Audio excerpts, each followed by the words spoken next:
You look better. I look like shooting for the stars or something. I wonder.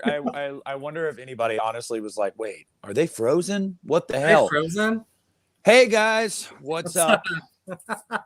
It's been like a month since Justin and I came at y'all live. Isn't that right, Justin?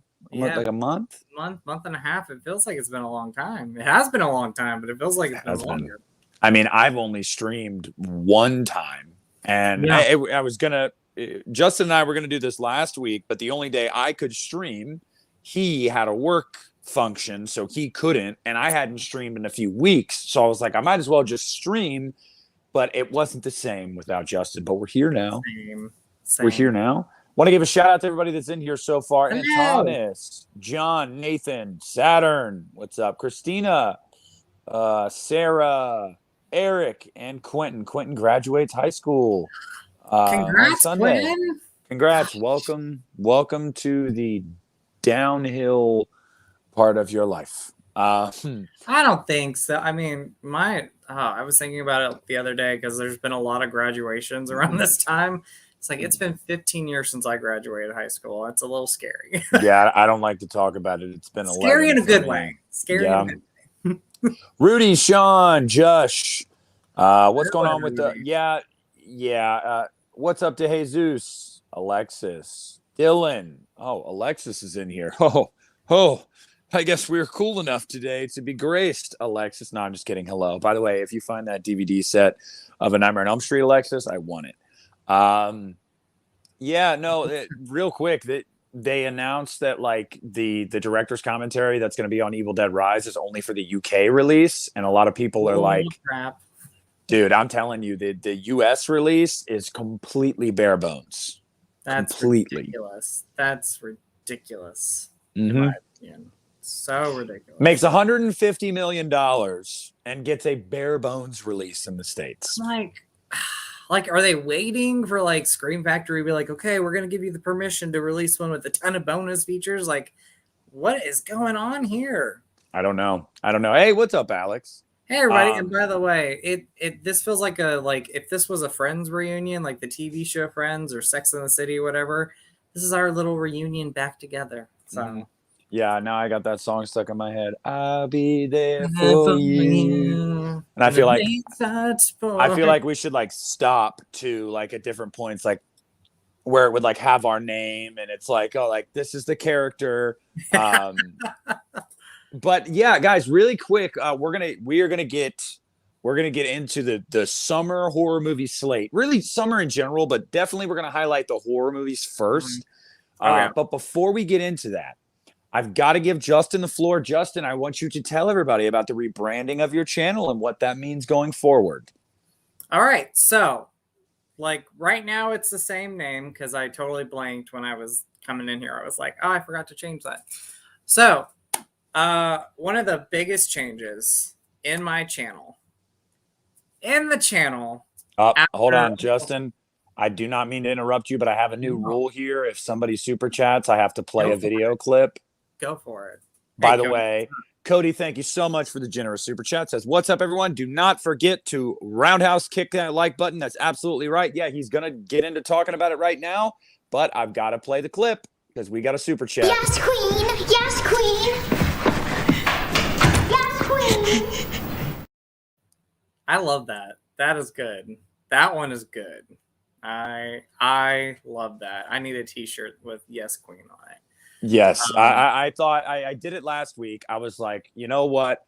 I want to do something for the people that take the time to super chat. It means a lot and I really appreciate it. And so Cody, thank you so much. You have the first Yes Queen of the stream. Hopefully we get more. We'll see. Snaps. But Justin, continue. Okay, so big change after almost 15 years. I have changed my YouTube name. So it is no longer Ryan 1988, though. If you know that's a name that people know of me. It'll always be in my life. But I've changed my YouTube name to Just Justin. Which, when's Demons Christian making this video? Next week, Mark, I will have a Demon Christian video. I promise. Next week. But I've changed my name. Yeah. So my new YouTube name is Just Justin. And it's something that I've wanted to do for the last couple of years, but I was very hesitant to do because Ryan 1988 is a name that's stuck with my channel since December of 2008. But the name came about because I think it's a more personal name. I think because my name's first Justin, but What? it's more personal for me. It's a more personal name. And I want the channel, obviously the channel's still going to be about physical media and movies and horror films. And I mentioned in my video, the Halloween collection I'm going to show every year. So that's not going to change, but I want this channel to be something where anybody can come to my channel. And really, I'm always telling people, if you're feeling down, if you're feeling depressed, if you're feeling sad, I hope that my videos can reach out to you in any way and can put a smile on your face or uplift you. And to let everybody know, and I said this again in my video, LGBTQ plus or not, know that there's pride in all of us, and to be proud of yourself and to love yourself. And if anybody brings you down, I'm gonna cuss. I'm gonna say, go tell them to fuck themselves. I'm just kidding. But but honestly, just know that you are a worthy person, and know that you are loved, and know that if no one in your life is making you feel good, if they're bringing you down, you always have an amazing community that is going to be there for you. And so my channel, I want that to be that. And next month I kick off Pride Month, and I'm going to be not only recommending some great Pride movies, but I'm going to talk about, some subject matters. I've talked about my coming out a lot, but I'll be talking about that. If anybody's never seen, me talk about my coming out, I'll talk about that a little bit. But it's going to be a very uplifting month for people. But in general, all year round, I'll talk movies. I'll talk about my maybe fitness journey that I'm going to, kind of go through, talk about my health. I really just want the channel to be a new chapter in my life and a new journey kind of going through hopefully the next 15 years. If I'm on there for 30 years, we'll see what happens. Well, Justin, I want to let you know that I'm very happy for you. I'm always in support of you, and I'm excited to see what you do. So I'm just going to tell you guys that if you haven't already, go to Justin's channel, subscribe to him. He's got a ton of videos from over the years. Yes. And he's going to be widening his oeuvre over the next few years to really just kind of encapsulate anything and everything that he wants to talk about that makes him happy, and that makes me happy. So Justin, I'm very, very excited for you. Well, thank you. And I do want to say I have 2 videos up already with the new brand name. Mm-hmm. So if you guys want to go check them out, they'll be on my channel. And I'm going to be making more videos. So stay tuned. And I appreciate it. And I love our friendship. And thank you for your support as always. Hey, no problem whatsoever. But I didn't want to interrupt you. But Christina gave us another super chat. I love it. We got to hit it. I'm going to hit you with a double dip here. Yes, queen. Yes, queen. Yes, queen.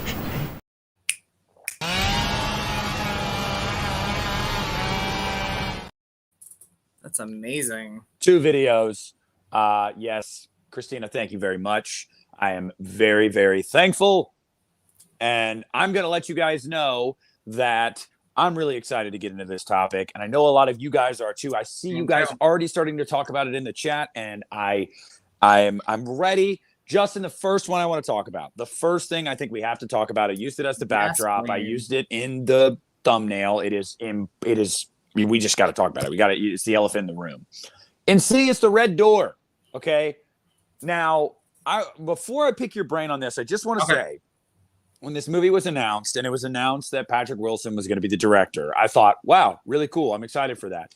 And Patrick Wilson, Rose Byrne, his son from the first movie is coming back. I'm like, okay, it's the original family. This is even better. It made me believe that we were going to go back to that story.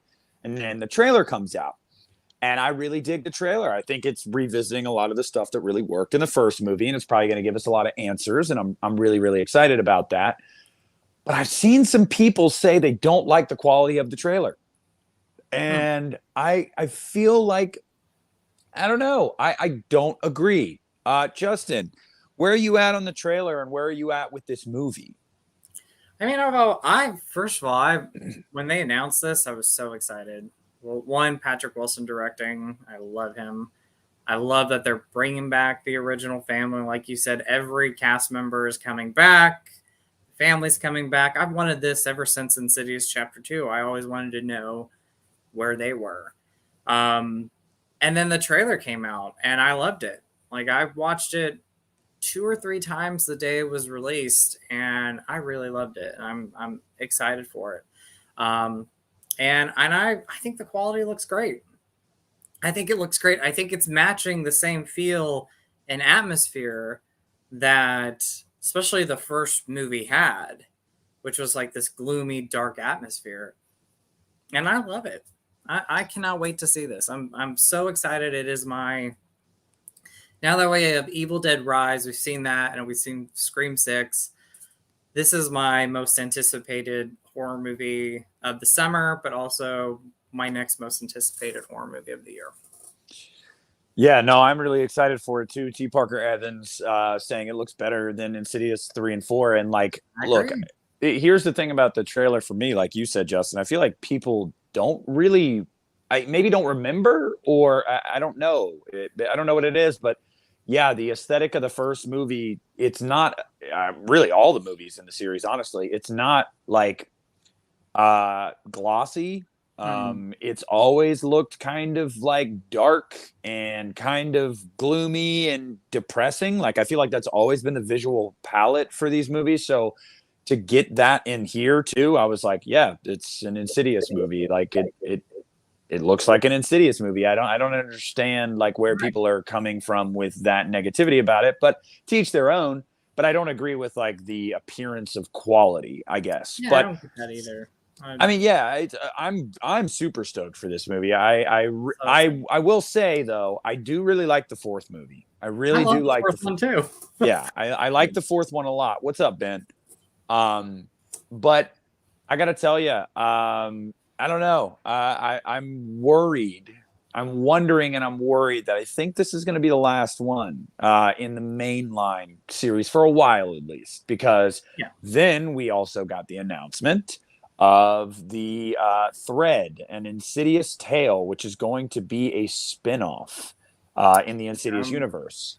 By the way, y'all are talking about Talk to Me. I haven't even seen that. Is it you've not seen the trailer for this? No. Oh, this looks good. And it's surprising because I usually don't miss horror news. I'm kind of like a nut about that, but I guess it just totally slipped under my radar. It looks good. It's about, from what I get of this trailer, it's about this group of friends. They're hanging out one night and there's just like fake hand. I'm assuming fake hand. I don't know. Could be like this ancient hand. But anyway, you hold the hand, and I think if I remember the correct in the trailer, you have one of the characters like timing this person or this friend, and when you say "talk to me," something spiritual happens. Well, anyway, this girl somehow gets what looks like an entity hooked to her. So I'm gonna watch that trailer this evening because I see a lot of people talking about it in the live chat. Hold on. Oh, there you go. I don't know what happened there. we could still see you. Okay. Rudy, yeah, good point. I still want that too. I still want in Sinister. I just want Sinister back. You know what I mean? Like 2 movies is not enough. I want that. Yeah. But yeah. I mean, so Insidious, the Red Door. I'm really excited for it. I think that it's going to tie up a lot of loose ends, and I'm excited to see Patrick Wilson's first directing effort. But yeah, and then the spinoff. I was talking about this on the podcast with Christian yesterday. I think I don't know. It's weird for me. I feel like I'm totally open to the idea of them building out the Insidious universe. I think that's the Conjuring universe did it too. It's weird to me. I feel like they waited a while. You know what I mean? Like we're 5 movies in, we're over a decade in, and they're just now starting to build it out, which is kind of weird. But I am open to a broader universe. Like, absolutely. I mean, you could really do a lot. I agree with you. They waited a little too long, but you could really do a lot with this universe. And I love the announcement of the cast. I think they're both terrific. And it's the director. He directed the Marvel TV show, which I heard a lot of people really talk great things about. So, I'm looking forward to it. So, but yeah, like you, I think this is going to be the last one for a while, as far as like the Insidious, like the Patrick Wilson family. I think this is the last of them for a while, and I don't mind that. I think this is. I'm glad they're coming back. I think there's going to be some great closure here with them. So. Yeah, I agree. Savoy, thank you very much, my friend, for the generous super chat of $4.99. Savoy says, quick film recommendation, Messiah of Evil. It's on YouTube, and it's really good with some amazing set pieces, ahead of the game for sure. I've never even heard of this. I've heard of it. I've never seen it, though, but I've heard good things about it. So. Is it like, it's 1980, I think, like an 80s horror movie or late 70s. So. Okay. Yeah. So. Well, I mean, first of all, very again, intrigued. Thank you very much for the super chat, my friend. I very much appreciate it. Yes, queen. Yes, queen. I need a t-shirt of that. That's gonna be right? I need a t-shirt of that. So yeah, and then Ben Grimm sets us up perfectly for the next one I want to talk about. We're not going in order of like when these movies are coming out, guys. We're just going to kind of talk about the ones that at least me and Justin and myself are most excited for. And I think the next one to talk about is absolutely The Nun 2. I mean, yes. Did you see the first look photos? I didn't know there was photos out there. Oh my God, bitch. Okay. They're okay. I'm gonna hold on. I'm gonna Google it right now. Hell Can you still hear me? I can still hear you. I want to see this. I'm gonna show Justin, guys, the first photo of Valak from The Nun 2 because it's creepy as shit. Oh, I love it. Do you see it? No, I don't see it yet. Okay. It's like creepy as shit. I like that you said that. I'm like, I'm all in for that. Dude, it's so nasty looking. Here it is. Okay, so let me save it and then upload it to StreamYard. Okay. Come on, guys. Y'all are witnessing this happen in real time because I want Justin to see this. I feel like it is important to his growth as a boy and a man. Here we go. Okay. Hopefully it's going to upload. It uploaded. Yes. All right, Justin, look at this. What the fuck? I'm excited. Gosh, anything in a corner scares the crap out of me. Look at her smiling. I know. Look at that fucking messed up smile. Oh my gosh. Oh, I'm telling you. Like that scares the crap out of me. If I was in my house and something was standing in the corner, I'd be gone. Be like, I'm done. Dude, I'm telling you. But yeah, so the Nun 2, the trailer comes out tomorrow. What? Oh gosh. Yep. And I've read the description of what the trailer entails. Yeah. And it sounds really good, but just like Christian and I were talking about this, and I want to get your thoughts on this, Justin. We both agree that I think The Nun 2 is going to take a very similar path that Annabelle did, in the sense of the first Annabelle comes out and it's not very well received. And then they take a couple years off. Annabelle Creation comes out and it's really well received. Yeah. And then The Nun was the same way. Made a lot of money, but did not get good reviews. They took a couple years off. I think The Nun 2 is going to be pretty damn good. I'm going to just say that. I'm going out on a limb here. I mean, I'm going to say this right now. I really enjoyed The Nun in theaters, but over time, I love The Nun. and it's an unpopular opinion, and I understand the problems with it. Like, it's not like a scary movie, and it could have been better, but I do love it. So I'm amped up for The Nun 2, and like you said, I think it's gonna be better. Justin, I disagree. I think The Nun does have some scary parts. That wasn't No, my it's problem. I think atmosphere wise, it's scary. It's got some great atmosphere. The setting alone, and I remember the opening sequence hooked me because like you've got the nun walking down, like floating down the hallway slowly as like all the candles are burning out, and I was like, this is creepy. Like I really really dug it, but I felt like the movie never reached that point again, and because God damn it, I keep hitting this fucking cord. And I think it's because they relied a little bit too much on like CGI and like and manufactured scares that it didn't feel were like really natural. But like, I don't think it's a bad movie. I just think The Nun 2 is going to take what The Nun did well and what The Conjuring 2 did well with Valak. Oh yeah. And I think it's just going to be awesome. Yeah, I think so too. I mean, like you said too, I atmosphere scary wise, but I think like all of us can agree that when we saw Conjuring 2, when we saw Valak, and we saw The Nun, I mean, that was chilling stuff. Like, I still get scared when I watch it. I can't watch that movie by myself in the dark. But I think when we got The Nun 2, or The Nun, you know, there was like those forced jump scares and stuff like that. But atmosphere-wise, they nailed it. And I love the setting. I love the feel of it. It's a fun movie. Like I said, I love that movie now. But I think The Nun 2, I think they're going to fix the problems that they had with the first one and make it better. So, yeah, absolutely. I couldn't agree more. And I'm really, really excited for the trailer tomorrow. And I really, really hope and pray that they lean into the atmosphere and the suspense and building this dread rather than the jump scares, because agreed. There's really only certain people, in my opinion, that can do these jump scares and do them really well, and one of them is James Wan. And if James Wan is not your director, like the Conjuring 3 is a perfect example for me, that I feel like I loved the story, I loved the acting, I loved a lot about the Conjuring 3, but it wasn't very scary because they tried to do a lot of the same beats, but they didn't have James Wan, so it just didn't work as well. And it's like, this guy, competent filmmaker, Michael Chavez, that directed it, he is a competent filmmaker, but he just doesn't have the touch that James Wan does to create that ghost story. He just doesn't. I agree. No, I rewatched last year. I watched all 3 of the Conjuring movies back to back, and I told you all when I first saw Conjuring 3, I said it was the second best one or something. Rewatching them, it is my 3rd favorite. I think the problem with the movie was not having James Wan direct the film. So.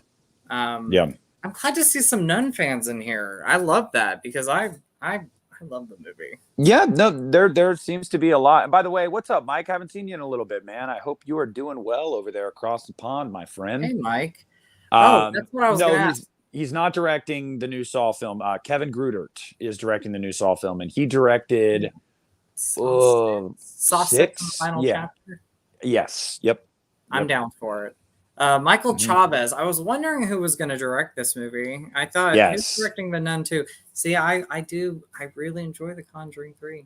So yeah, no, I know T. Parker says that Michael Chavez directed The Nun 2. I know. So I'm optimistic for certain reasons. I'm also not super optimistic for other reasons. So I think I'm going into this going like, please be good, but I have some faith.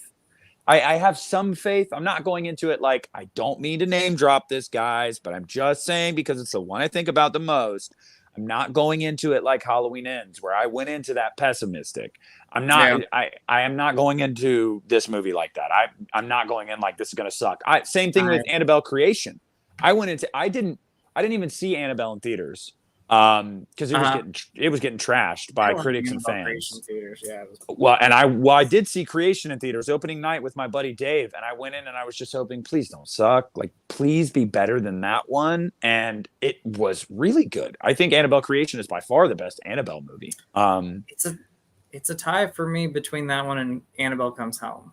I love and I respect that, because Annabelle Comes Home is really, really fun, but I think Creation edges it out because I think it's scarier. And that's why I'm like, okay, I give it to Creation. Like, there's some scenes in that movie, Yeah, no, it's yeah. Creations and Comes Home, it just shows how much of an improvement they were on after the first Annabelle movie. Yeah. Well, Dylan brings up a good point. I saw a couple people mention this, so we'll just get right into this. Is the next one, The Boogeyman. I'm going to see The Boogeyman tomorrow at 7:15, and I wanted to ask you guys, as subscribers of mine, and anybody watching on the playback after the fact, do any of you guys want me to review it? Because I'd like to see it. Christian was telling me yesterday, he was like, he thinks he's going to move away from like new movie reviews entirely on his channel. He just feels like it's not really his bag anymore, and he thinks it's more old school YouTube. And maybe it is. I only really review like major new horror releases. So I wanted to ask you guys as subscribers, because guys, I'm not going to put the time and effort into a video like that if you guys aren't going to watch it. So you let me know in the chat if you want me to do a spoiler-free review of The Boogeyman. And again, it would be completely spoiler-free, but hey, from me, I would love to see you review it. I understand where Christian's coming from, though, in some ways, because it's like, I do too. Everybody reviews it, and so it's hard to like come out with content that's different from what other people are doing. Does that make sense? Like, because we're gonna get a lot of Boogeyman reviews, but I'd love to see your take on it. So yeah, well, everybody in the chat has said I should do it, so I'm going to do it. But y'all better click on that damn video, even if you haven't seen it yet, because if you guys remember my Evil Dead Rise, my Scream 6, my original Halloween Ends, I don't spoil anything. Nothing. I am very vague. I just give you my overall thoughts. I don't even tell you why. I just give you my overall thoughts on the movie, and I tell you whether or not I think you should go see it, and that's it. And yeah, I mean, T. Parker, I'm not in a rush to see it either. But kind of hype. It's getting really positive buzz, Justin. Like people are saying it's like scary, and that's what I've heard. I want to be scared. You know, I want to be scared too. We got two things working for this thing. We have one, Stephen King, it's based on Stephen King's short, which Stephen King, I'll watch anything. And two, I don't know if you know this, but this was originally going to be a Hulu original, and the positive reception for it made the studio go, hey, this is getting like overwhelmingly positive reviews. Let's release this in theaters. That's a rare thing now with a lot of like movies that are meant to go to stream and then hit theaters. And I love the fact that they're, one, putting an original horror movie out there in theaters, and two, they're like, we're going to take something that got positive feedback and we're going to put it in theaters. I love that. Well, and I'm going to tell you, Justin, I'm going to see it with one of my good friends, Toby, and his fiance, Greg. And Greg, he's not easily scared. He's not a big horror movie fan. Toby loves horror movies, but he is a pussy when it comes to scary horror movies. So if this movie is scary, I can already tell you, Toby's going to be screaming like a little girl throughout it. So I'm really excited for that, just because I can laugh at him. But yeah. One day we're going to see a movie together in theaters, and you should see me in horror movies. My friend Lewis cracks up because I'm like commentary a little bit where I sit, not talk the whole time, but like if something scary happens or something's building up, I say something or I jump, and he just laughs every time. I've seen one. I get it, because I've seen one movie with Toby and Greg, and let me tell you, it was X. We saw X together. Oh. And Toby audibly said multiple things throughout the movie. He would comment on something being gross or whatever, or something being weird.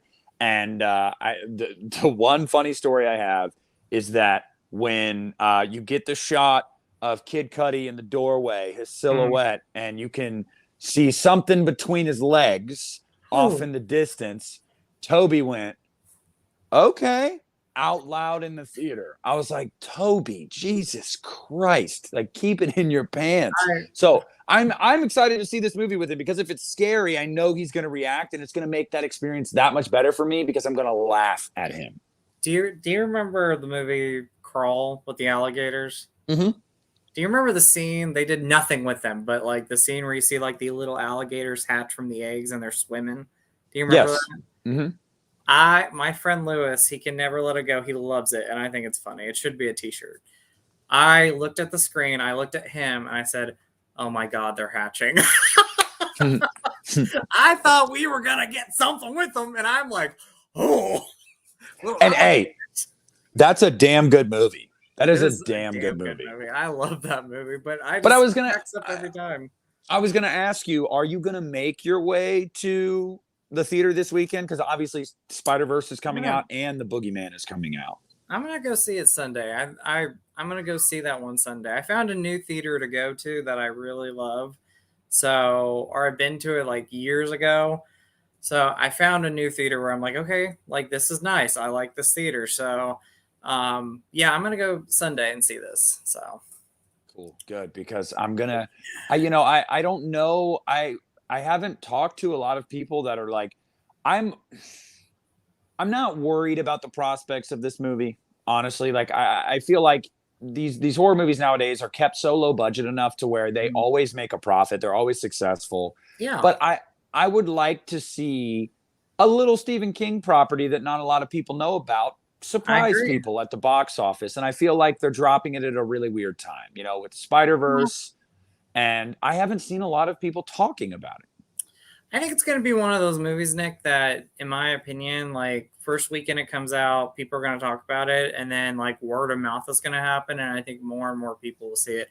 I mean, this could be the next Wes Craven Scream, because if you remember when that came out originally, I think the first weekend it was like it made the least amount of money, and then people talked about it and people went and saw the film.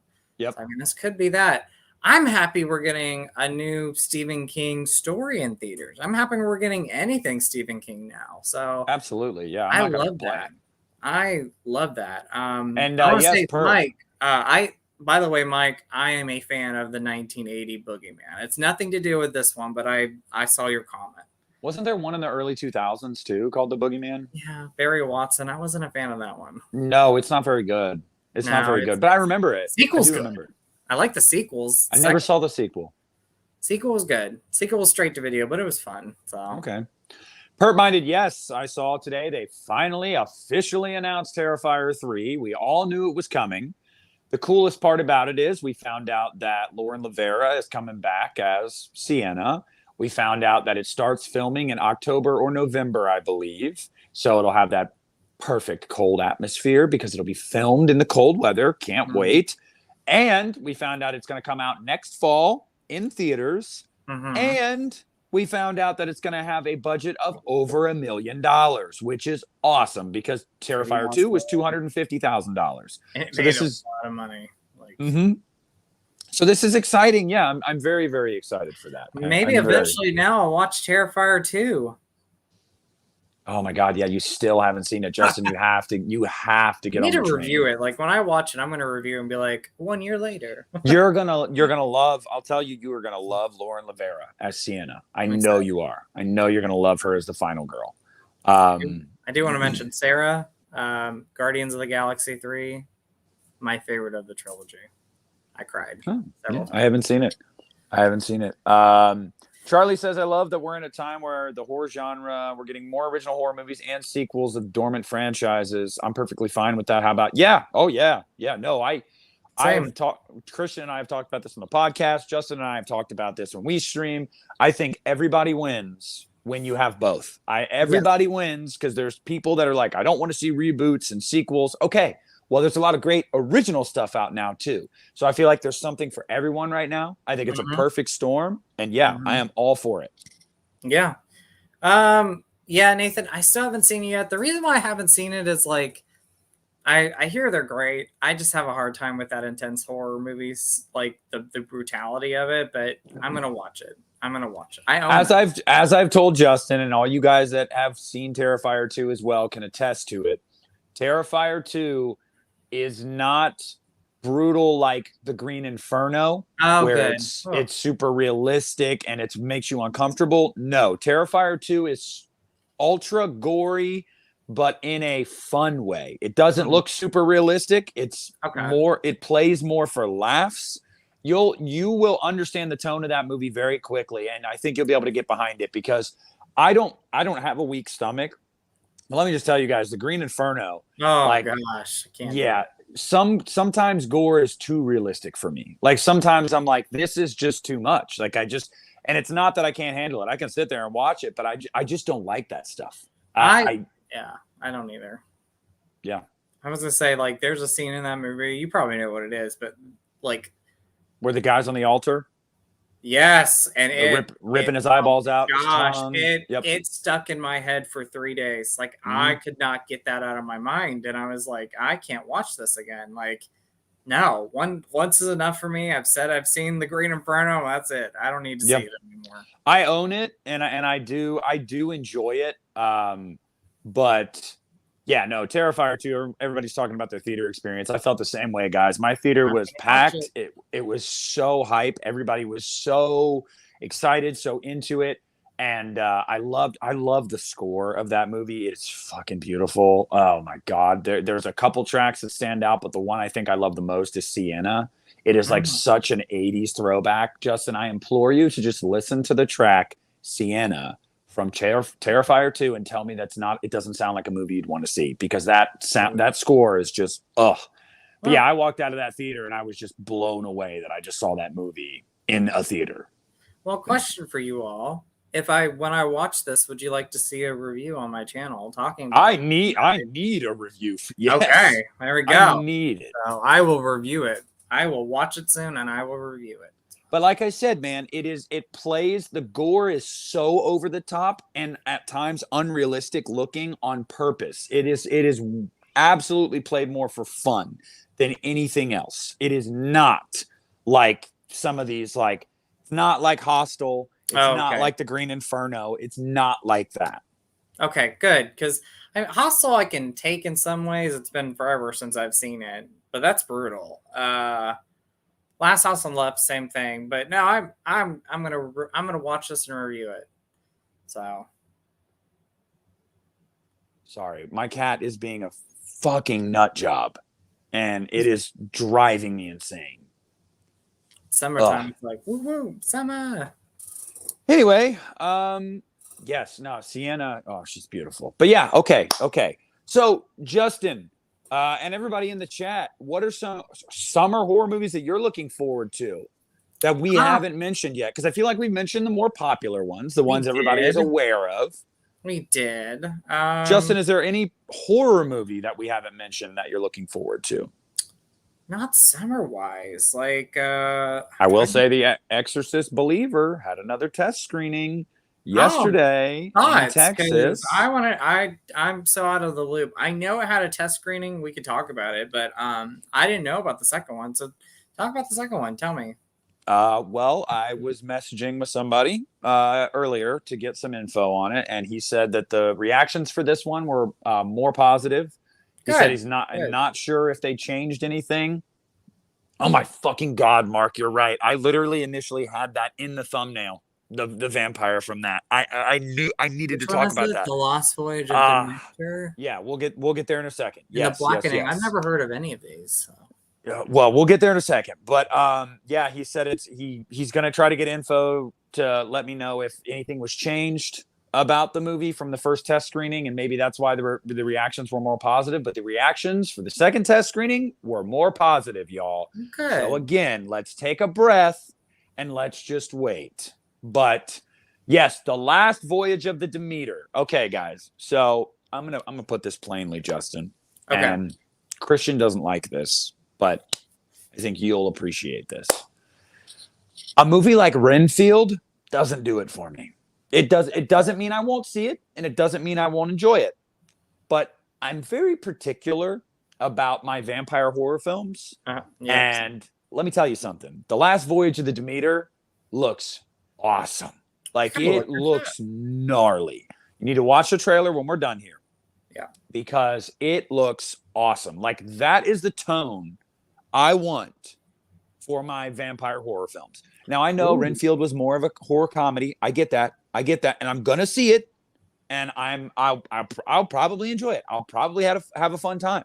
I'm not dumping on it at all.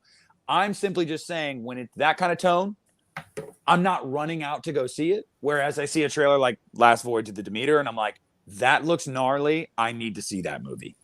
And yeah, so Justin, you're not aware of this at all? I'm not. See, sometimes I'm out of the loop with things. Does it? Okay, so just Have you ever seen Bram Stoker's 1992 movie Dracula? Yes. Does it have that same almost feel? Because I love the feel of that movie. Like has this one of the greatest feel and atmosphere of a movie. Do you know what I'm talking about? Yes. This is a lot more like that. Oh, yes. I love that. I'm for Mark puts a great comment in the chat and says it looks like Alien, but with Dracula. Oh my gosh. And I love Alien. So I'm for it. You know, Professor Strangefinger, I don't know what that means. Likes Nick RL. He seems like a lot in real life. I've got quite a few people that like me. He's a cool kid. He's a cool guy. No, not at all. That's not what I'm saying. I actually keep to myself quite a bit. But when I get on YouTube, this is the place where, see, what you see on YouTube is not what you see in my everyday life. I'm not this open. I'm not this talkative. I'm not this animated with my hands. It's just not how I am. But I get on YouTube, which is a place that I'm very comfortable with people that I feel like I know very well, and I just kind of let it loose. And no, I know I'm not taking it personal. Don't worry. Like but no, I'm absolutely not like this to my everyday life. I don't know. You get me and Justin together, or you get, it's same thing when I'm on the podcast with Christian and I'm talking to a bunch of people on YouTube that I know and that I just feel like have gotten to know me, and I'm talking about things I'm passionate about. Yeah, I can kind of just go off the rails sometimes. Well, like you said, you feel comfortable. I'm the same way with YouTube. Like when you first meet me, like I'm an open, nice person, but like I am sort of quiet. But once we start talking, I'm like, "What's up?" Like it, No, and dude, you did not offend me. That's like you. That's why I was very like guarded with my response. Like I'm not. No, I was not offended. I can tell when someone's just saying something in jest and like messing with me. I'm not going to take that personal. Don't worry. But I just don't think a lot of people on YouTube do know that I am not like this in real life. Like I see there's someone in the chat that is very much like this, Alexis, and I've never met Alexis, but every conversation I've ever had with her online, she's very like, she can be very talkative and funny. And then she's like, oh, but in person, you would hate me. Because I am like so awkward. And I'm like, yeah, dude, same. Like I'm just really tall. Like when you meet me in person, I'm like a giraffe. Like I'm taller than you. You are taller than me. I forget that, but I just remember like you guys. I remember you and Christian's like Scarefest video. And Christian was like, he was really tall. Oh my God, Christian, when he saw me, it was so funny. I remember when I first saw Christian, he was like, Jesus Christ, like you're tall. And then we went to Outback the next morning, and which I'd never been to Outback at 11 a.m. But here we are. Steakhouse. So do I, but never at 11 a.m. But that's where Piz Owl wanted to go for lunch. And it was the first time I ever met Piz. And we all walked into Outback, and Piz stands up and walked in with a group. He points me out of everyone, and he goes, well, damn, Nick, you're a tall glass of water, and like goes to shake my hand, and I'm like, you're taller than me. Like, I don't think you guys know, Piz is like 6'5". Like he is a large human being. Like he is just a big man. Like he's a man's man. But yeah, that was the first thing anybody said about me when they met me in person. Oh my God, you're tall. I'm like, yes, I am. He's tall. He's a tall glass of water. Yeah, that's what Piz said. I don't know exactly what that means, but I'm gonna be like, you're a tall Jones drink that Jones soda. I haven't had Jones soda in forever. I haven't had it either. I'm just trying to come up with a good tagline. No. But yeah, we got off topic. You a noble steed. You a noble steed right there. He's a noble steed. But yes, Justin, you got to watch the trailer. I will watch the trailer. Looks so good.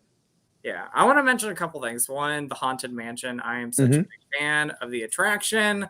I love the ride. I even like the Eddie Murphy movie. I know it's far from the ride, but like what I'm so excited about is that this is going to be, from what I've heard, true to the ride. And I cannot wait. I'm counting it down. I love the cast. Winona Ryder, Jamie Lee Curtis, Rosario Dawson, Jared Leto. Like, this cast is going to be great. Mhm. And then the next thing I want to talk about, somebody mentioned The Strangers. Is that supposed to come out this year? Do we know Okay, anything so about this? Like, I have no idea. Like, I did want to mention this because if what certain people are saying holds true, it technically will be a summer horror movie that is supposed to be coming this summer. mm, So I want somebody involved with the movie, I believe, okay. mentioned on a podcast that that the plan is for it to come out in August, and then IMDb has an August release date. But correct me if I'm wrong, guys. Somebody in the chat let me know. I believe that might have been dispelled yesterday or a few days ago. I believe there was some uncertainty. There was a wrench thrown into that plan. Somebody let me know. We have no confirmation one way or the other. There was a tentative release date for August, and somebody involved with the project said the same thing. But I believe I saw something on Twitter the other day saying that that is actually not a thing, that has not been confirmed, and that there is currently no release date. So I somebody let didn't me know. hear too much about that. The only thing I know is like one, it is supposed to be a trilogy. I wonder if Rennie Harlan's directing all of them. He is. Uh, Okay. he is directing all three, and they shot, I want to say they shot all three of them consecutively. I know they filmed one and Nice. two back to back. I want to say they filmed all three consecutively, and this is where it gets weird, guys. This is where it gets. Yes, by the way, Mark, very excited for The Bear season 2. Loved And The Bear Alexis, season 1. yes, we'll talk about that too. We'll get there, Alexis. Stick around, I promise. This is where it gets weird for me. This trilogy of The Strangers is going to follow the same protagonists, the I think it's like a husband and wife or whatever, throughout all three movies. Huh. Which normally for a trilogy of movies in any genre, you would go, okay, that makes sense. For The Strangers, that's weird. That is weird. Like I would not have done that. I would have made it. Yeah, everybody usually dies by the end. Either the strangers die or the family dies. Yeah. But yeah, 3 movies with the same protagonist. Oh my God, Michael's head. He's recreating Halloween H2O there right now. He was, but that wasn't him. It was a paramedic. But yeah, this is weird for me. I don't know. Yes. No, I'm the same way. I don't like that. Like I would have just made 3 strangers movies. Like I don't need a couple to follow a couple through 3 films. Like how much doesn't it take some of the stakes away? You know that they're probably going to live through the first and second movie because they're in the fucking third one. I know. Like I don't really know how I feel about that. I'm also like I'm excited to see it, but like I've always had this feeling like I don't like when they're like, oh, we're rebooting it. I'm like, Ben brings up a good point. Maybe those people that are cast are the strangers. Maybe. See, that I could get behind. I can get behind that. I mean, I can get behind that. So, and either way, we could be proven wrong. You know, Justin and I both love the first 2 movies, and Rennie, and Rennie Harlan is great. So, like, I have faith in this, but you got to show it to me, okay? Like, I'm gonna be guarded until you show it to me. I'm more excited. Yeah, so. Justin, let's just get into it. I'm going to say real quick, I'm more excited. Real quick, I want to just say I'm more excited that Rennie Harlan's directing a shark movie again. I'm like, go for that. Deep Blue Sea, motherfuckers. I love that movie. Oh, my God. Yes, I know. That is one of my favorite shark movies. After, of course, movie. Jaws. And, Jeez. Yeah. Okay. But, Justin, Alexis says, where the fuck is Salem's Lot? I've said that for like almost 2 years, Alexis. Where is it? I'm disappointed. I've heard rumors. Now, this is just rumor. Very much a rumor. Spill the tea, Justin. That they're thinking of putting it on a streaming service. Oh, not because it's bad. Not because it's bad, but because it's been held out for so long. They want to release this movie, but they're like, well, we don't have a time slot for it. So let's just put it on a streaming service. And I'm like, no, I don't. Can I go on a rant?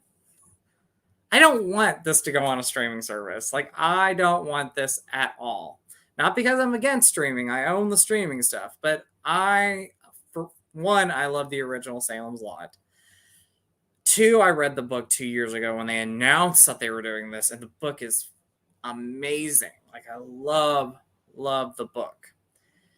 And, you know, the original Salem's Lot was a TV movie. And so when they finally announced that this awesome story was going to be released theatrically, and then we got the cast announcements, I was so excited. I was like, this is great. I can't wait to see it. We heard, you know, a year and a half ago, the teaser trailer played at like a Comic-Con or something, and it got nothing but positive feedback. And so now we're put in this situation where it's like it was pulled from its theatrical run like twice, and now there's rumors that it's gonna go to streaming. And I'm like, no, don't do this. Don't do this to this movie. Like, I don't want this. Like, please don't. Let me tell you something, and let me tell anybody watching right now that, you know, maybe pessimistic or whatever too. This has, like Justin said, this has nothing to do with the quality of the movie, why they pulled it. I know for a fact every test screening was overwhelmingly positive. Mm-hmm. Every single one. I remember I think there was like 4, 5, or 6 of them. There was quite a few test screenings, and I followed the reactions on social media after every single one of them because I was very excited for this movie. And they were all, it was like Evil Dead Rise, overwhelmingly positive. Like it was, everybody tended to agree, this is really good. This is really good. And then for it to get pulled, normally, if the test screenings were overwhelmingly negative, you would go, okay, that makes sense. They want to do reshoots, whatever. I think this got pulled. I personally, it's got to be for some kind of contractual or legal reason. I don't know if it's a rights thing. I don't know what it is. I think that's the only reason it got pulled, especially, and it makes more sense to that theory, in my opinion, because if the test screenings were doing so well, that would mean that momentum online was picking up about this movie. And if then, once more exposure gets brought onto this movie, that's perfect time for a contractual or legal issue to come up because someone involved sees this is going to make a lot of money. And so it could, you know, someone files a lawsuit or I don't know. I'm just speculating, but I know Warner Brothers is, I'll say this.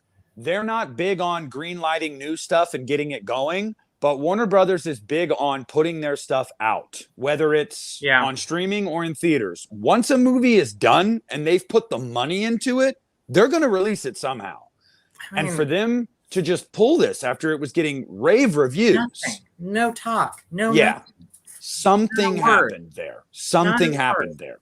I don't know what happened, but I don't either. Happened. I mean, none of us know. We've not seen set photos. We've not seen images of this. Like, we have not seen images of this movie. The only thing that we've seen is the new release of the book adaptation and the cover, which the cover is supposed to be the Marsdale house and the cast looking at it. That's the only thing that we've seen with this. And it's really devastating because this is one of my favorite Stephen King stories. And I really, really love it. And I think if they do it right, it's going to be scary. Like, it is going to be a scary movie. The book scared me. I read the book and I was freaked out. The original miniseries freaks me out. Like, yeah. I mean, I guess I could say I could see one possibility here that isn't any like kind of issue. Maybe they pulled it because they already have The Nun 2 coming out in September, and maybe Warner Brothers is trying to stretch out their wins here. Maybe they want The Nun 2 to make a shitload of money, and then make as much money as it can without other competition close by, horror movie-wise, and then they drop Salem's Lot at a perfect date to where it can make a lot of money too. Well, my only, and that's a really good point. But the thing about what I don't like about pushbacks all the time, and you can agree with this. Sometimes pushbacks, when you keep pushing a movie back and back and back, it leaves no hope for the film. And sometimes those movies, when you release them in theaters, no one goes to see them because they've lost that hype. And I feel like that's going to happen with this movie. If you keep constantly pushing this movie back. Well, you also run the risk of people just forgetting about it. That's forgetting about the movie. And because y'all have to understand on here, all of you guys watching right now, and Justin, You and I, all are gonna we're not going to forget about it. But the trick is to not let the general public forget about it. And they're also very known for when they push the movie back so much, and then there's no talk, and then they finally announce like an official release. They don't really promote the movie too well, and that's happened with other movies. And I'm like, don't do this with this. Like, I'm happy the Nun 2's coming out, but Salem's Lot filmed and finished way before they announced the Nun 2. And they're like, well, we're going to put the Nun 2 out, but we're going to keep putting this movie on hold. And it's just devastating. It's just sad, in my opinion. It's just very sad. I agree.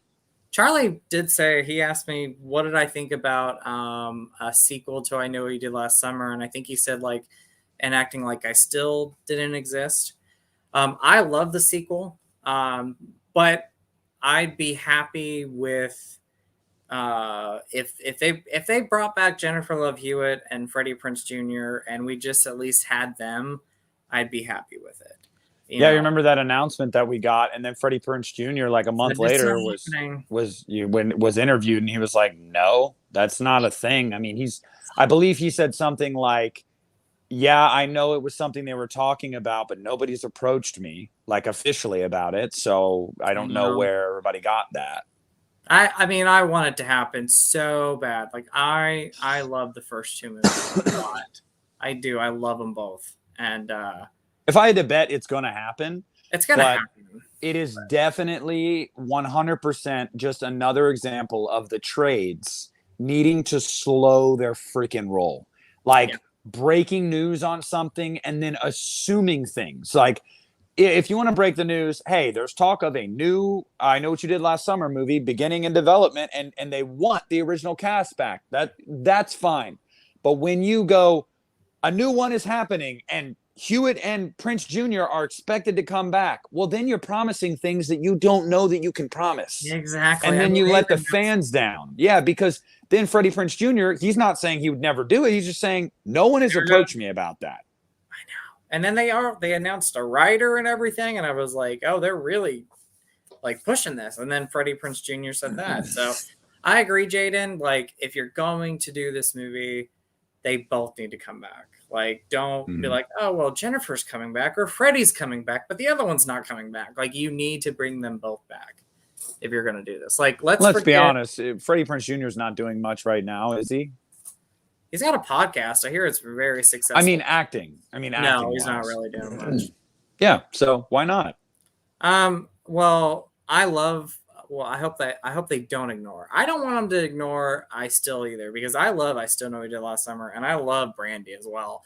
The only one that they can ignore is I Always Know What You Did Last Summer. I mean, we don't yeah, I'm pretty sure they don't need that one, but keep the first two movies because I love the first two movies. No.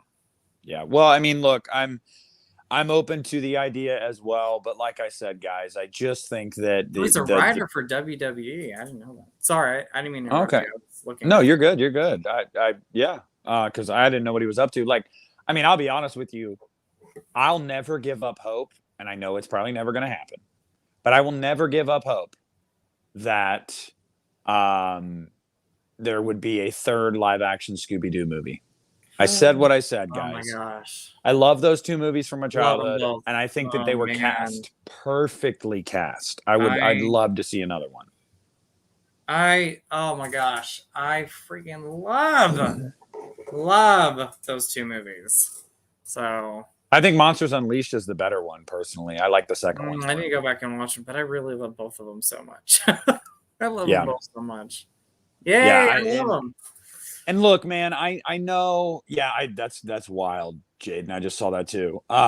It's weird because I know that just James Gunn basically said, yeah, I was going to do it. I'd been talking about doing it for years. I'd wanted to do it, and it's not going to happen now. And I'm pretty sure one of the actors, I think it was Freddie Prinze Jr. actually was like, yeah, no, I think he actually shot it down and was like, I wouldn't come back for a third one. I know Matthew Lillard would, but I think it was Freddie Prinze Jr. that was like, yeah, I don't want to do that. Well, I think it was because they underpaid him in that second movie. Like the studio did not want to give him any money. Like they were kind of like, we're not going to give you They were going. I don't want to like. I'm not. This is not word by word, but I think Freddie Prinze said everybody was getting the certain amount of money, and he was going to get less. And he was like, "No, like you're going to pay me what you're going to pay the rest of people." I mean, and he was right. Like you need to like. He's a core person in that cast. Pay him what he deserves. Pay him exact what he totally deserves the money.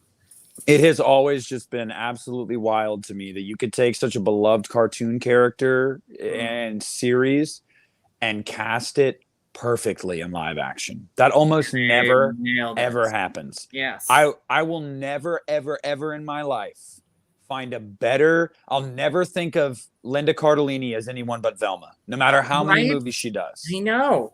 And Matthew Lillard was fucking Stu Macher. And when I think of Matthew Lillard, I think of Shaggy. And he is such a nice human being. Like have you seen the video where he does the Shaggy voice to this little kid that goes to a horror movie convention? It's so adorable. Like I love it. I remember seeing Scooby-Doo in theaters. I saw both of them in theaters, but the one that had the most impact on me was seeing that first one. And we saw it opening weekend. And I just loved it. I loved every minute watching it on the big screen. So it's just I would kill for James Gunn to be able to do his third one. Yes. Oh, hands down. Yeah. Yeah, and I know he still does the voice for him in like animated movies and stuff still to this day. It was devastating when I found out they did not want him back. Sorry, I didn't mean to interrupt you, but I was saying it was devastating when I found out they did not want him back for that 2020 Scooby-Doo movie that came out. Like they were like, no, we're gonna go with another actor. I'm personally glad that movie was dropped and forgotten. I'm glad that it came out. Nobody really talked about it because I want Warner Brothers to understand that like you will never have an Scooby-Doo has never been more successful than the live action movies, guys. Period. Like, and the cartoons were always popular. That's not what I'm saying, but like you cannot do a theatrical Scooby-Doo movie without the cast from the first two movies and have it be successful. It won't happen. Like when people think of Scooby-Doo theatrically, they think of Freddie Prinze Jr., Sarah Michelle Gellar. That's what they think of. Yes. And if you don't have it, we're not going to want it. You know what I would love for a third one? And this is just me throwing it out here because this is my favorite movie, like cartoon movie that they've done with Scooby-Doo. I want them to do a third. You better say Zombie Island. You what? You better say Zombie Island. Oh, Zombie Island. That's what I was going with. I want Zombie Island. Zombie Island is the best animated Scooby-Doo. It is so amazing. I love it. Yes. Yes, I was going with that. Do a third movie with this original cast, Zombie Island. I would love it. Let me just say, Professor Strangefinger. I don't think so. No. Today, 20 years ago, I would have said, yeah, you're probably right. But in today's climate, with all these requels and legacy sequels, you could absolutely do it. You could absolutely make it to where they're not a gang anymore. And they come back together, yes, for one last mystery or whatever it might be. You could even play it up that like we're too old for this, like that, you could absolutely lean into that. And nostalgia sells like nothing else right now. Nostalgia is like crack. And when you put that nostalgia bomb out there, with the it would absolutely work. And by the way, yes, T. Parker Evans, Cyber Chase is great too. It is great. I love that one. I mean, God, now we're talking about Scooby-Doo. We're talking about Scooby-Doo. I know. I don't want to brag, but like I'm going to be 35 and I look like fine wine. So hey. Somebody said I looked 25 the other day. I said thank you. Thank you. I still get carded all the time. I still get carded all the time, and I'm closing in on 29. I mean, I guess it's not old, but we're not old, but you're a noble steed right there, Nick. Well, hey, thanks, Justin. I appreciate that. I mean, but I just, man, like I wore those movies out when I was growing up. I wore those two movies out. Now I want to watch them. And tell me there isn't. Monsters Unleashed is perfect to watch around Halloween time. It is. Oh my gosh, it is. Yes. Yeah. It is. Yeah. Mm-hmm. It is God, perfect to watch around Halloween. Like, yeah, perfect to watch. Yeah. So Scooby Doo guys. But yeah, for the next little bit, like let y'all drive the conversation. What are some things you're looking forward to? I can tell you, Justin, non-horror related. I think the thing I'm most excited for this summer would be that's number 2, and I'm seeing that next Thursday. Cannot wait. But I think non-horror most excited for Mission Impossible: Dead Reckoning. Hell yes. I cannot wait for that one. I'm so excited. I'm so excited for that. I'm excited for Transformers. We talked about that one. Mm-hmm. There's another one on my list. Indiana Jones. I'm a huge Indiana Jones fan. Okay. I'm not hyping myself. I'm not hyping myself. Well, I think that one will be pretty good. I think it'll be better than Kingdom of the Crystal Skull. I do. But let me just say, let me ask you, Justin, I want your opinion on this. Okay. Because the internet has been set ablaze. Yeah. Sorry. Don't ruin it, Eric. I was setting him up. I'm setting him up here, okay? Okay, rewind. Here's the setup. Rewind. I'm not big into these superhero movies. Never have been. And I don't understand most of the universes because there's so many freaking movies. But the trailers for The Flash have actually gotten me to say for 3 weeks in a row, I will be going to the movies. I will be seeing The Bogeyman tomorrow, Transformers next Thursday, and The Flash the following Thursday, because The Flash looks like a damn good time. Oh, yes. Justin, what are your thoughts on The Flash? Are you excited for it? And 2, how do you feel about Andy Muschietti saying if there's a sequel, Ezra Miller will be back as the Flash? I'll talk about the Ezra Miller thing real quick. I always think, yes, I don't like some of his choices that he's made, but I always say that there's hope for people. I always think that people, sometimes you need to give them another chance. Yes, he's made mistakes, but I don't know. Like, I don't know how I would feel if they did a sequel and they cast somebody else. If this movie's a big success, which I think it's going to be, it will be. It's hard to recast somebody.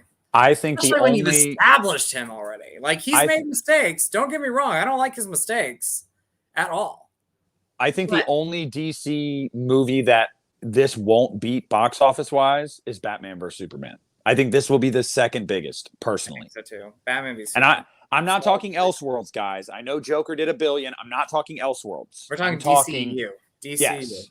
I think the only movie that it will not beat box office wise is Batman v Superman, personally. Okay. And then what was the first question? Like, just what are your thoughts? Are you excited? Dude, I'm so excited. Okay. So first of all, Sarah mentions it. No, it does not, Alexis. The Ultimate Edition rocks. I don't like it either, Alexis. I don't. The Ultimate Edition fucking rocks. Pardon my language, but it rocks. Aquaman did do $1 billion. You're right. And Wonder Woman, the first Wonder Woman was a big hit. But Sarah, okay, so Sarah mentions Michael Keaton. I am more excited to see him back. Like, I think the movie looks amazing. I love Andy. I love Barbara, his sister. But, like, Michael Keaton, I'm Rudy. Yeah, they, them. I'm so sorry. But when Michael Keaton, when he first walked, when you see him appear in that first trailer and you hear that Danny Elfman Batman music, I was like a giddy schoolboy. I was so excited. And he still looks damn good for his age. He does. Like, oh my gosh. Like, I just really, really, I cannot wait for it. I cannot wait for it. Look, excited to see it. There's so many more people I'm more excited for than Ezra Miller. Like, again, people deserve chances, but there's so much more. Like, I'm hoping we have a secret like cameo for Michelle Pfeiffer. I would love to see Michelle Pfeiffer come back. Apparently, there's a lot of cames and post-credit scenes and everything. So, but look, let me just say this. I completely agree with you. As somebody that, has a fondness for Michael Keaton's Batman from my childhood and stuff like that. That's one reason I want to see it. I also want to see it because I think it just looks like a good movie. The reviews are pretty positive, which y'all know has not happened a lot for DC movies. The critics haven't been big fans of them, so that's promising. And as far as the Ezra stuff goes, look, guys, I I think that the things that Ezra did, even if they weren't, some of them weren't proven, some of them were just accusations, some of them were on camera.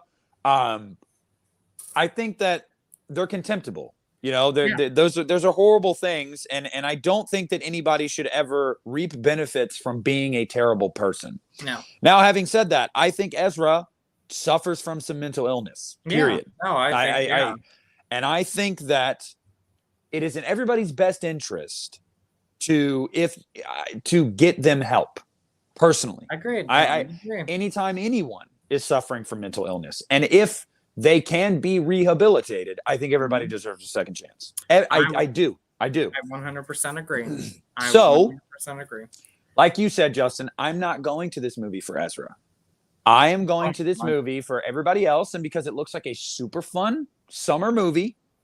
And if Ezra can turn their life around, I'm happy for them. I'm happy for fans of Ezra. I like all around. You know, I'm cool with that. But I'm not here for Ezra. But I will say I think it's perfect casting. You know, I really wish Ezra didn't go off the deep end because it's perfect casting. No, it is perfect casting. Shazam 2 I loved. Fuck the critics with that one. Like I still haven't seen it. Shazam 2 was much better than what critics made it out to be, and it's a damn shame the movie bombed at the box office. I think Evil Dead Rise made more than Shazam 2. Evil Dead Rise rocks. But yeah, Shazam 2, if you're hesitant on seeing it, go watch it. It is much better than what the critics made it out to be. You know, there's a list of movies that I say are films that I don't understand what the critics were thinking. And that's one of the films. Because sometimes I can watch a movie and say, yeah, I can understand what the critics were saying. But this movie I didn't get. I did not get what the critics were saying. I'm like, this is like every other comic book movie you praise. Like, why is this the movie where you're like, well, this one sucks? I'm like, come on. I think it was part of that was just built in because they knew that it wasn't going to be built on. Yeah, it wasn't going anywhere. So I think that's another reason not a lot of people went to see it because they were like, well, they're not going to make a sequel. So, you know, who cares? I love James Gunn. I love Guardians of the Galaxy 3, but he jumped the gun when he said that, like, oh, all these movies coming out, well, they're not going to be, there's no future plans with them. What's up, Priestfold? Oh, what's up, brother?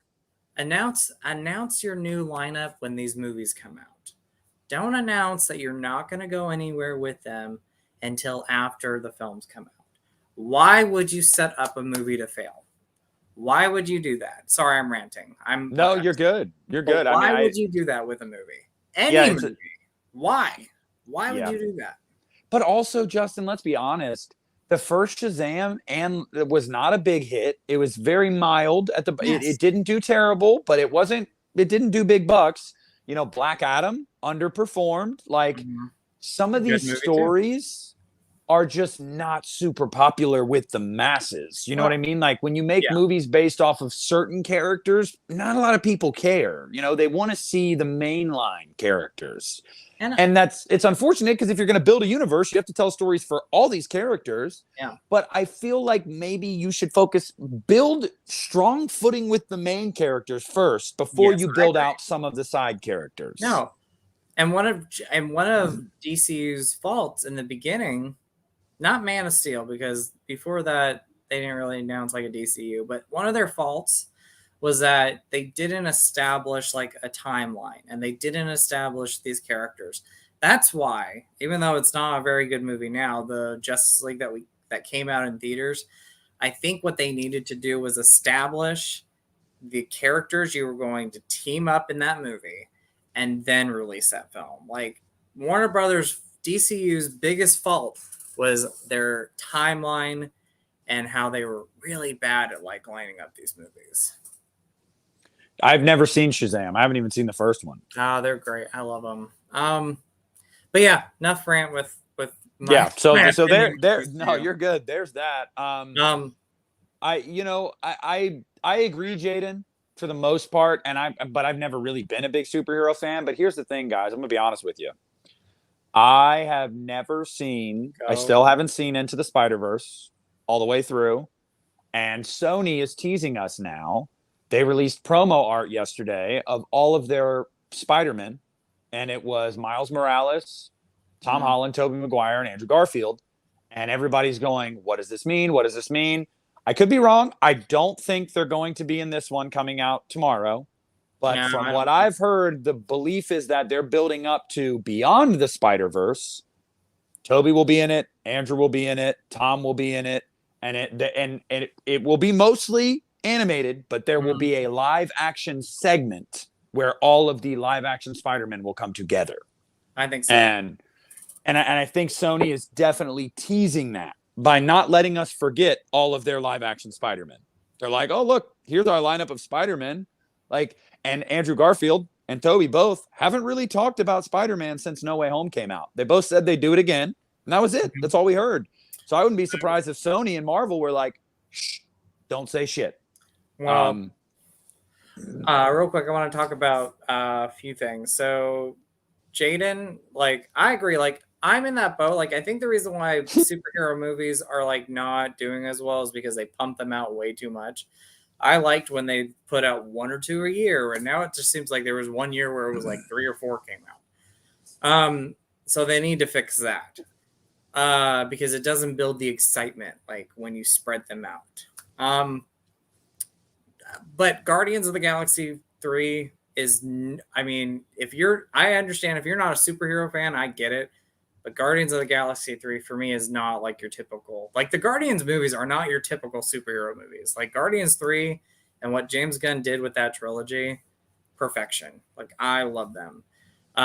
Somebody mentioned Oppenheimer and the Barbie movie, and yes. I'm 100% all for all of those. Like I am so excited. Those are some of my other anticipated movies. I'll tell you what, Justin, I was shocked that the trailer for Barbie ended with a joke about jerking off. I did not see that coming. And I genuinely thought it was funny. Like, I'll beat you off. Oh, I'll beat you off. Nobody's beating anybody off. And I'm just like, that's kind of funny. Not going to lie. I love the fact that Greta Gerwig is like, this is not going to be like your typical Barbie movie. It's going to be for pretty much all ages. Like it's going to be different. It's going to be different, but it's going to make a shitload of money. It's going to make so much money. I'm so excited for it. Oppenheimer, if you guys don't know, I am a big Christopher Nolan fan. So like for me, I got goosebumps when I was watching that recent trailer that we got. And let me tell you, I cannot wait. I'm gonna rank all of Nolan's movies on my channel. You will see a ranking of all his movies. So well, real quick, I want to give a shout out to Sarah for the generous super chat. Thank you very much, Sarah. Sarah says that she's not big into the superhero films right now. You know, she needs a break for a while. Agrees with Jaden. I do too. And you know what, Sarah? You have now given the audience our 4th Yes Queen of the night. Yes, Queen! Yes, Queen! Yes, Queen! That's me when I watched the Barbie trailer. I was like, yes, Queen. But yeah, so Oppenheimer, I do think it's also gonna make killer money. That's insane that they're going up against each other, though. It is insane that they're. Yeah, same day. Barbie's going to win the weekend, absolutely, because it's Barbie. But yeah, that's insane. If I would have backed one of them off of the other, but that's a good double feature weekend for me, though. I'm gonna be like, I'm gonna go see the Barbie movie and then Oppenheimer, dudes. Like that's what I'm gonna do. Yeah, so be it. And if I'm hearing good things about Barbie, I'll check it out. I will. Christina, yes, Ryan Gosling is playing Ken. So. Yes. Charlie wants to know how we would feel about a legacy sequel to The Faculty or Urban Legend. I'd prefer one to Urban Legend more than The Faculty, honestly. Same. I mean, I like The Faculty, but it ended on it doesn't need a sequel. But Urban Legend, they're in development for, I don't know if it's going to be a reboot. I don't know what they're doing with it. But there's a new Urban Legend apparently coming out. So, and I found that interesting because it's not really as well known as some of those other 90s slashers. So when I saw that they were doing another Urban Legend, I was like, okay, I'm down with it. I like me some Urban Legend. So Yeah. Yeah. I don't know. Yeah. No. Yeah. I think. Yeah. I don't know. I mean, y'all are going to convince me to see Barbie, aren't you? Like, I'm gonna convince you to see Barbie. I'm gonna go watch it. I'm gonna wear pink that day, and I'm gonna go rock it. And I'm gonna text you afterwards and be like, "Go watch Barbie, like right now. Get in your car and go." there's a lot of great movies coming out this summer. I saw a lot of people talking about the Meg 2. Oh, I'm so excited for the Meg 2. You have no idea. I love the Meg. I'm excited for No Hard Feelings with Jennifer Lawrence. I'm ready. I want to see Jennifer Lawrence in a raunchy comedy. Like I'm for it. Yeah. Yeah. I mean, dude, remember a year ago when people were saying that movies were dead? I know. Like I'm like movies aren't dead. They're not dead. The box office for this year is going to be insane when the year's done. Just so many big movies coming out. I want to ask you a question. After the summer ends, what do you think is going to be the highest grossing summer movie? Oh, wow. And by the way, I'm not giving up on Little Mermaid. I'm excited to see the Little Mermaid too. So yeah, but it didn't open big enough to where the Little Mermaid's probably going to end its worldwide. Yeah, about 600-700 million. I'm just saying, I'm excited. Yeah, no. 600 million is good. Yeah. No, it's going to make money. What do you think is going to be the highest grossing one? Barbie or I'm talking summer, Ben. So, and Mario came out in the spring technically. So, like, I'm not talking for the year. I just think for the summer landscape. Summer movies, yeah. I think it's going to be Barbie or it's going to be Mission Impossible. I'm going between those two, and I'm going to say I'm more leaning towards Mission Impossible. They're both gonna do $1 billion. I feel confident saying that they will both do $1 billion. They will. And before people go, well, Mission Impossible has never broken $1 billion. Fallout did 900 million. Yeah. And then Top Gun Maverick came out and what I was gonna say. $1.5 billion. So Tom Cruise has gotten a lot of new fans. Mission Impossible: Dead Reckoning will make $1 billion worldwide. And Barbie, I think, will make $1 billion too.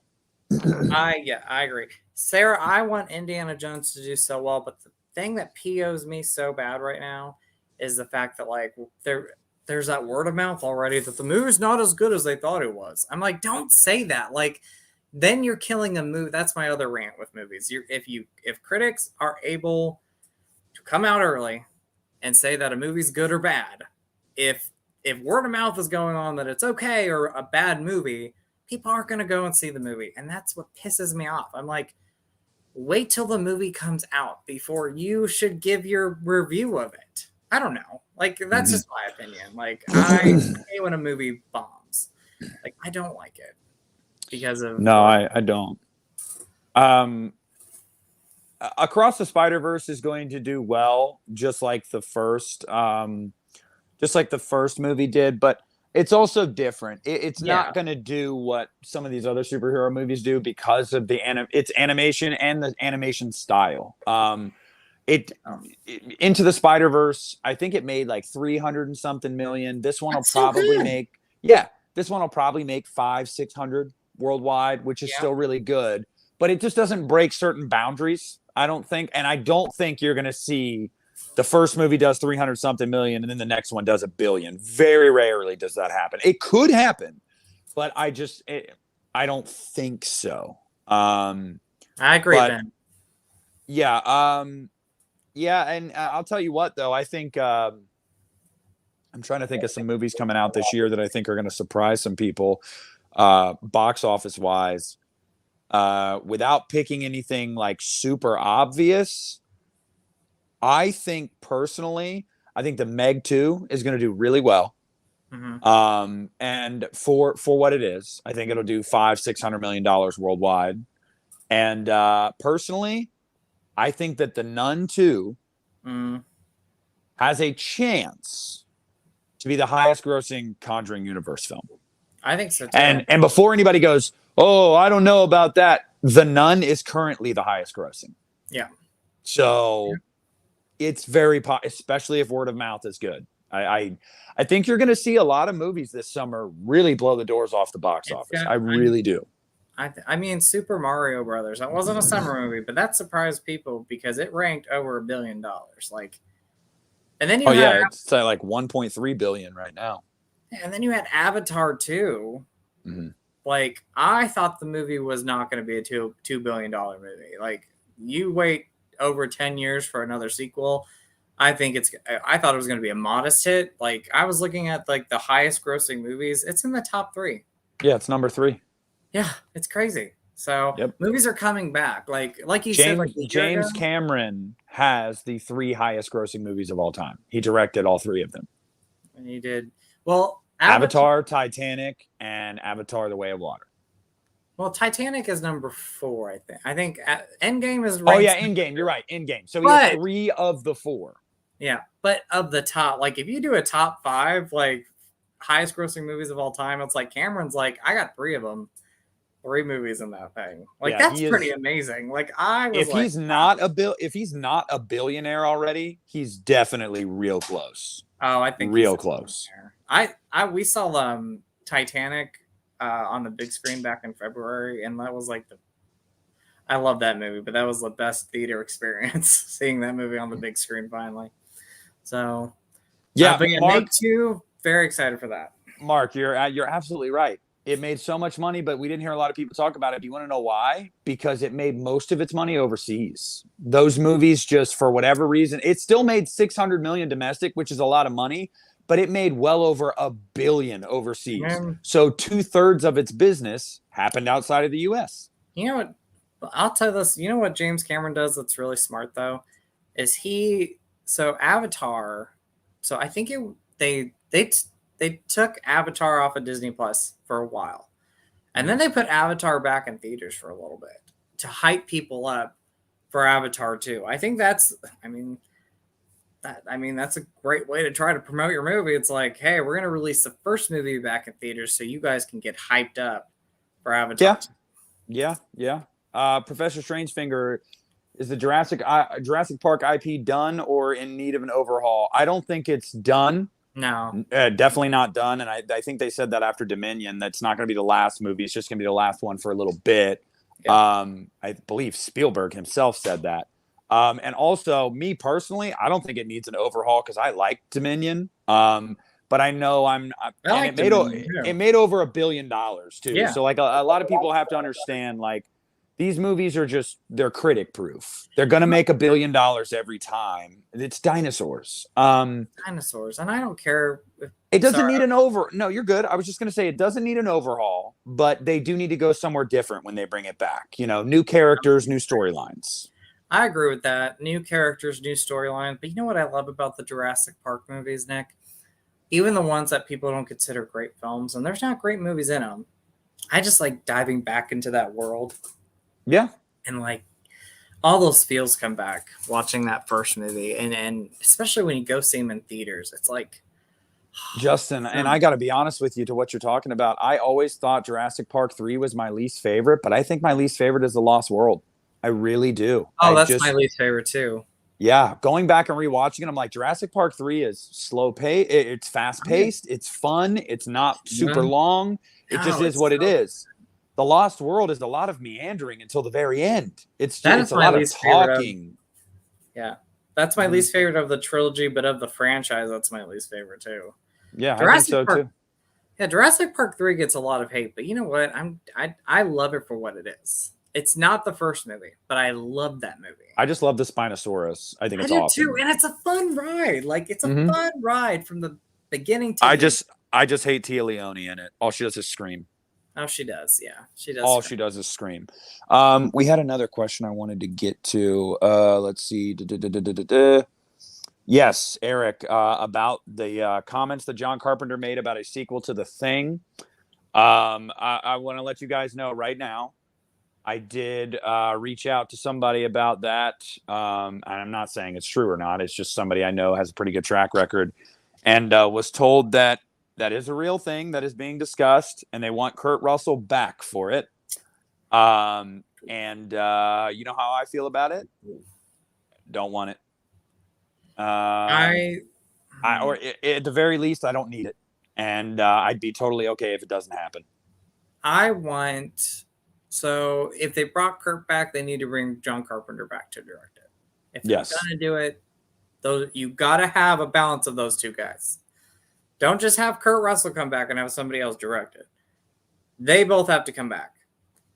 What I want, if they did a thing though, like my ideal thing of a thing movie would not be have Kurt Russell come back. I love Kurt Russell, but I love the way the movie ends where you don't know what happened to them and leave it like that. But Justin, to that point, I think one of the reasons why I say I don't want it is because if you're going to bring Kurt back, how does it make sense? You took 40 years to make a sequel. Kurt is 40 years older. So the ending of that movie, it would have been great to make a sequel right after it, because then you're like, okay, here we are. We're still stranded in the middle of nowhere. Who is the thing? Where is the thing? Now it's going to be 40 years in the future. Like, yeah. No, I'm with you on that. Like, I am with you on that. Like, my idea of a thing sequel is not having Kurt Russell come back. I would love for them to do a storyline right after Carpenter's A Thing. So you have like the 2011 prequel, which I love, by the way. You have Carpenter's movie, and then have a movie after that. Have a different group of people. And my biggest choice of a casting has always been Wyatt Russell. Have you seen what Wyatt Russell looks like? He looks like his dad. Like, you can have him in a movie, and I would be happy. Yeah.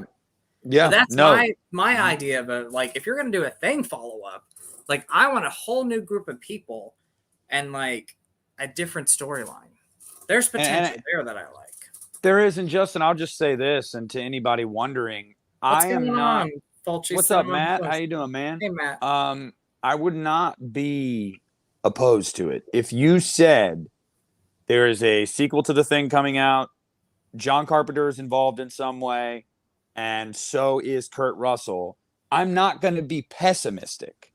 Okay. Because you have that. That's okay. That's promising.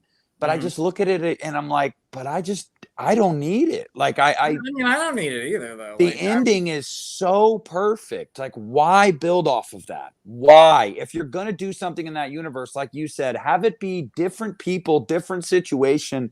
Leave that ending alone. No, right. Like, that ending is still one of my favorite endings because you have no idea what happened to them. And I kind of like them to leave it like that. Like, you don't know if either one of them is who they say they are, or if they're a thing. Like, you have no idea. And the way they end the movie, it is so perfect. So perfect. Yeah.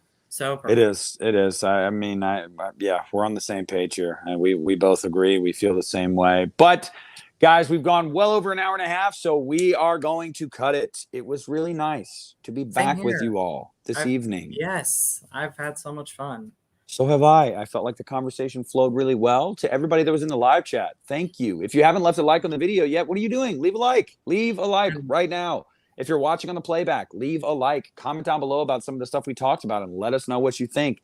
Head on over to Justin's channel, okay? He rebranded it. He's back. He's doing new, exciting things. Support our friend Justin. Tomorrow's Pride, by the way. So happy Pride, by the way. Yes, and I was going to say that to all my brothers and sisters in the LGBTQ community.